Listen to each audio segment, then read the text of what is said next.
moyo wangu wanivuta nije kwako leo. Hapa Yesu mwenye pendo aniita pole. Fungu la kukariri. Bwana ni mwema wakati wote. Wacha tufungue Biblia zetu katika kitabu cha Mathayo, katika kitabu cha Yohana 15 mstari wa 7. Neno nasema, kama vile Baba alivyonipenda mimi, nami nilivyowapenda ninyi, kaeni katika pendo langu. Tuliona tabasamu leo. Mungu awabariki. Katika somo la utume la robo hii ya kwanza kabisa, na ni somo la kwanza, napenda mtege masikio yenu kusikiliza kwa makini, kwa sababu tunaenda kujifunza kitu kitakachotusaidia sisi kama kanisa.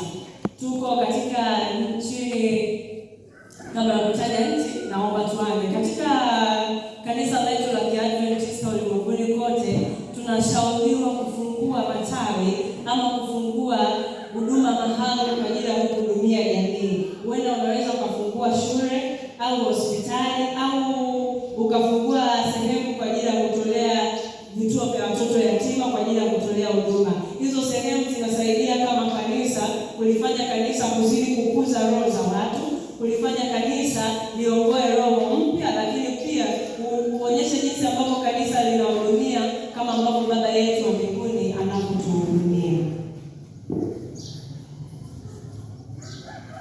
Ninasema chuo kikuu kinachobadilisha mioyo. Chuo kikuu kinachobadilisha mioyo ni somo linalotolewa na rais wa chuo kikuu huko nchini Kongo. Anasema ya kwamba chuoni hapo alifungua chuo kinachohusiana na masuala ya afya. Chuo hiko kilifanya kazi kwa bidii sana, na wanafunzi wa chuo hiko walikuwa ni wanafunzi wa Kiadventista pamoja na wengine. Binti mmoja ambaye baba yake alifanya utafiti na kuelewa kwamba katika baadhi ya makanisa ya Kikristo ulimwenguni, aligundua kwamba Waadventista wa Sabato wanaenda sawasawa na mienendo, lakini pia ni watu waaminifu. Walimuita kijana wa binti yake na kumwambia kwamba sasa nimegundua ya kwamba shule ya Kiadventista inatoa elimu bora na malezi bora, na kuagiza uende huko ukasome huko. Lakini alisisitiza kwamba sikuagizi ukawe Mwadventista na kutuma ili ukasome. Binti alizidi kuwa na shauku ya kugundua kwa nini ninaagizwa kuwa siagizwi kuwa Mwadventista. Alipofika shuleni hapo, alijifunza masomo mengi ya Kiadventista, lakini pia alimjua Yesu na alibatizwa. Japokuwa hakuambia wazazi wake kwamba amebatizwa, lakini rais wa chuo hicho anasema ya kwamba huenda italeta mfaruku fulani, hivyo inabidi kuzidi kumweka kwenye maombi, lakini ni moja kati ya roho iliyookolewa katika shule hiyo. Lakini pia anamzungumzia mama mjamzito ambaye alitelekezwa na mume wake miaka 2 iliyopita, na alipoenda hospitali, alipoenda chuoni hapo, chuo ambacho kinatoa huduma za afya, alifanyiwa kipimo cha ultrasound. Alipofanyiwa, aligunduliwa kuwa na watoto mapacha wawili. Lakini alichogundua ni kwamba hana baba wa kuwalea watoto wao, na pia hana pesa za kuwalea watoto wao. Alihuzunika sana, lakini muda huo wanafunzi wa chuo walikuja kufanya ibada ya asubuhi katika hospitali hiyo. Ibada ilikuwa ni nzuri, watu walifurahia, walipata kunywa chai pia, na mambo mengine yaliendelea. Alijifunza kitu. Aliendelea kuja kila siku kujifunza, maana aliambiwa kila siku asubuhi chuoni hapo katika kituo hiko cha afya wanatoa huduma za maombi asubuhi na huduma za kujifunza neno la Mungu. Alikuja kwa uaminifu na mwisho wa siku alibatizwa. Kitu cha pekee sana, alipobatizwa mume wake alirudi nyumbani. Aliporudi nyumbani, alikuta mke wake amebadilika, sio tena yule ambaye alikuwa anauza gongo. Hapana, alikuwa ni mtu anayejifunza Mungu. Alimwambia nahitaji kwenda huko ulikoenda kumjifunza Mungu wako, na alipeleka katika kituo kile cha hospitali. Kulikuwa kuna sehemu kwa ajili ya watu tunasema tawi la shule ya Sabato. Kwa hiyo alikuwa akijifunza huko na mume wake pia amebadilika na kuwa Mwadventista. Jambo la mwisho na la msingi kabisa, na ni kisa cha mwisho, anasema ya kwamba mlinzi mmoja katika chuo hicho alikuwa ni kijana mdogo sana. Alipenda kusoma na alitamani kutimiza ndoto zake za kuwa daktari na mishonari. Lakini pia baada ya kuzidi kusoma hapo chuoni, aligundua kwamba Waadventista Sabato wana kozi ya teolojia ya kusomea uchungaji. Alivutiwa nayo sana, alitafuta pesa kwa bidii, alilinda pasipo kukoma, aliamua kuwa mlinzi peke yake ili apate pesa. Na alipopata pesa alijiunga na chuo cha teolojia. Alipojiunga na chuo hicho, jambo la kuhuzunisha sana, familia yake ilimwambia yeye ameandaliwa kuwa mganga mkuu katika familia yao. Ilimhuzunisha sana, ila ilimfanya akate tamaa kwa sababu alikuwa anamjua Mungu. Aliwaambia kwamba mimi niko kwa ajili ya kusoma na siku moja nikawe mhubiri bora. Alipoingia chuoni alipagawa na pepo. Alikuwa kuzunguka nyuma ya chuo bila kukoma siku nzima mpaka vipindi vikiisha. Hiyo ilihuzunisha wanachuo wote pamoja na walimu. Mchungaji mmoja alikuja na kuambia wanachuo, huyu ni mtu bora na ni mtu muhimu sana, hivyo inapaswa kuandaa siku maalum kwa ajili ya kumwombea. Kiukweli wanachuo walipanga siku maalum kwa ajili ya kumwombea rafiki huyo, na walimwombea mpaka pepo lile likatoka. Ndugu zake walikuja wakasema, mmewezaje kuondoa pepo hili? Wakasema ya kwamba tumeliondoa kwa jina la Yesu Kristo. Na hivyo sasa ndugu zake wote wamejifunza neno la Mungu. Jambo la msingi kama kanisa kuyaheshimu matawi ya shule ya Sabato, kuyajali na kuyapenda, kuyahudumia kwa bidii pasipo kujali majukumu mengine tofauti na hayo. Mungu awabariki.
Mataifa yote watakasika.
mwenyekiti wa field ya Central Tanzania Field na Southern Tanzania Union Mission.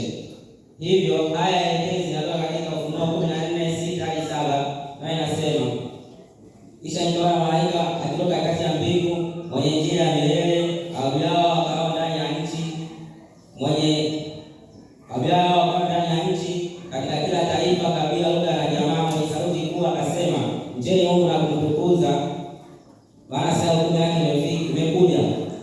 Mshuhudieni alifanya mbingu na nchi na bahari na chemchemi za maji.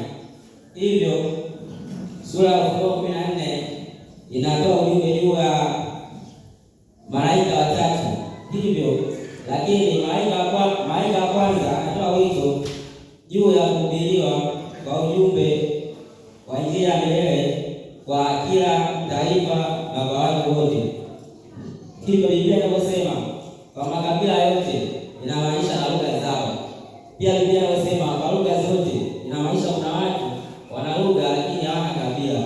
Hawa watu wenye lugha ambao wana kabila ni wale ambao watu wanaozungumza kwa njia ya alama, ambapo hakuna kabila kufanana na wao na kuwasiliana kwa lugha hiyo. Hivyo ni watu tu waliozaliwa kutoka makabila mbalimbali ambao kikweli hawafahamu lugha zao kwa kutokana na uzuri wao. Hivyo wakajiorganize, walikuwa wamekaa kwa pamoja na kuunda lugha moja ambayo ikawaunganisha kutoka sehemu mbalimbali, na wakapata lugha yao moja maalum ambayo isiyokuwa na kabila maalum. Hivyo ujumbe wa malaika watatu unabidi uhubiriwe kwa lugha ya alama kwa watu wao, kuandaa kwa ajili ya ujio wa Yesu mara ya pili. Asante. Shiriki Bwana ni mwema wakati wote. Mbona mmepoa? Naendelea na somo uokozaji. Ndiyo maana katika Biblia, wote tufungue Biblia katika Isaya 35 mstari wa 5 mpaka mstari wa 4 mpaka 6. Isaya 35 mstari wa 4 mpaka 6. Naye anasema, waambieni walio na moyo wa hofu, jipeni moyo, msiogope. Tazama, Mungu wenu atakuja na kisasi, na malipo ya Mungu atakuja na kuokoa ninyi. Ndipo macho ya vipofu yatafunguliwa na masikio ya viziwi yatafunguliwa. Ndipo mtu aliye kilema atarukaruka kama kulungu, na ulimi wake aliyevurugu utaiva, maana katika nyika ya maji ataburudika na vijito vya jangwani. Isaya anazungumza kuwa masikio hata yatafunguliwa, ila sio kwamba ni viziwi tu, ila ni wale watu ambao wote ambao watakuwa ni watu tu wale ambao watakuwa wamekombolewa. Unaposoma katika Isaya mstari wa 10 inaelezea kuwa watu wanaweza kukombolewa. Watu watakombolewaje bila kusikia habari yote ya Yesu? Watu hawezi kukombolewa bila kusikia habari za Yesu. Inabidi tuwafanyaje washiriki? Inabidi habari njema. Hivyo kila kanisa inatakiwa iwe na watu wa lugha ya alama au tunaita wakalimani, ili iweze kuwasaidia watu wengine waweze kuelewa ibada inayokuwa inaendelea wapi? Kanisani. Hivyo kanisa inabidi iweze kuzalisha wakalimani wengi sana, ili tuweze kuwasaidia nini? Wasiosikia. Unasikiliza, katika kanisa inatakiwa iweze kuwazalisha wakalimani wengi, ili ibada iweze kuwa nini? Ili ibada iweze kuwa nini? Na pia wakalimani wakiweza kuzalishwa, inabidi wapange katika ibada kama tunavyopanga watu wa shule ya Sabato, haya kuu pamoja na nini na kwaya. Asante. Bwana ni mwema. Tunasemaje kwa somo zuri? Amina. Naomba nimkaribishe kawaida shule ya Sabato.